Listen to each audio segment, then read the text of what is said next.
এরকম নতুন নতুন ভিডিও পেতে হলে সোনালী কুকিংয়ে সাবস্ক্রাইব করবেন, পাশে থাকবেন।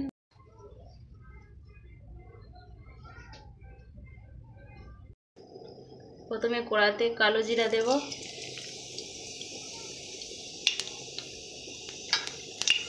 এরপর গোটা টমেটো দেব,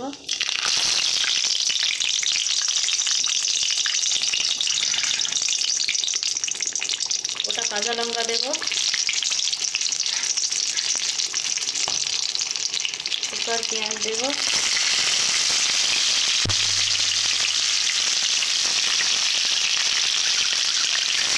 এভাবে ভেজে নেব টমেটোটাকে।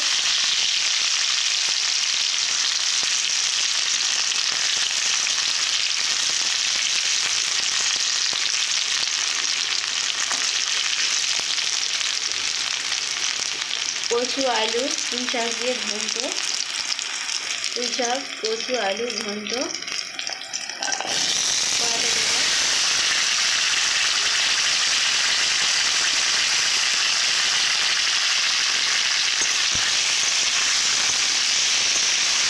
সাধারণভাবে তোমরা যেভাবে রান্না করো সেইভাবে আমি রান্না করছি।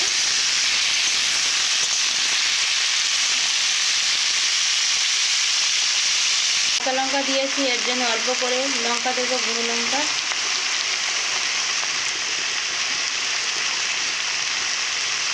অল্প পরিমাণে হলুদ দেব,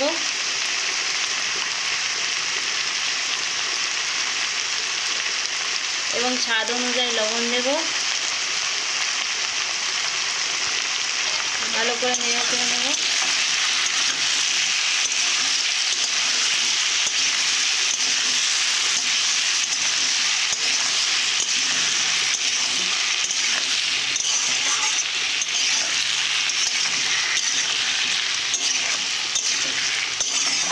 এইভাবে কিছুক্ষণের জন্য কষে নেব।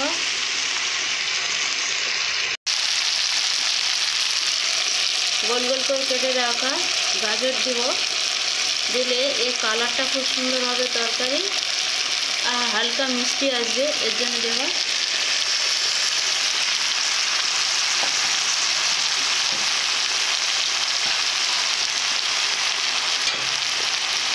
এইভাবে নেড়ে নেব।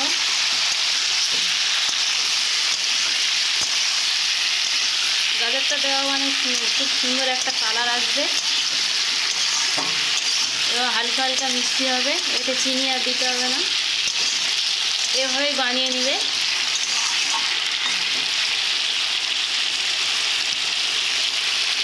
আপনারা কচু আলু পুঁই শাক টমেটো দিয়ে বানিয়ে খেয়েছেন, তবে গাজর দিলে অল্প করে, এর সঙ্গে দিলে খুব সুন্দর কালার আসবে এবং খেতে খুব ভালো লাগবে। এই জন্য আমি গাজরটা দিয়েছি। আপনারা এইভাবে গাজর দিয়ে বানাবেন। বন্ধুরা দেখুন, টমেটোটা ফেটে গেছে, গোটা ছিল, আর কালারটা কত সুন্দর এসছে গাজর দেওয়ার কারণে। আর তেলও ছেড়ে গেছে, কড়াতে তেল ছেড়ে গেছে। এবার আমি জল দেব।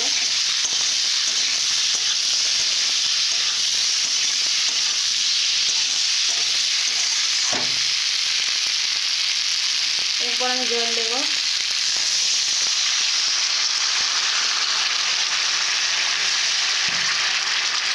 যতটা লাগবে জল সেভাবে তোমরা জলটা দিবে।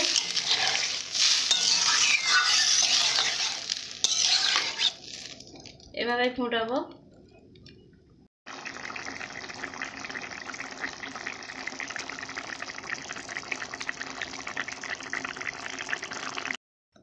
এরপর জিরে আর ধনে দিয়ে আমি নামিয়ে নেব।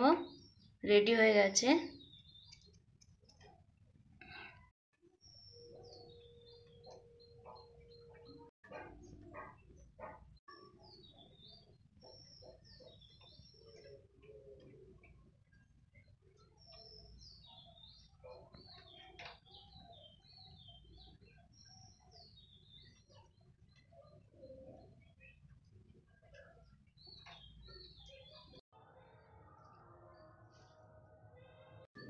এরকম নতুন নতুন ভিডিও পেতে হলে সোনালী কুকিংয়ে সাবস্ক্রাইব করবেন, পাশে থাকবেন। ভালো থাকবেন, সুস্থ থাকবেন।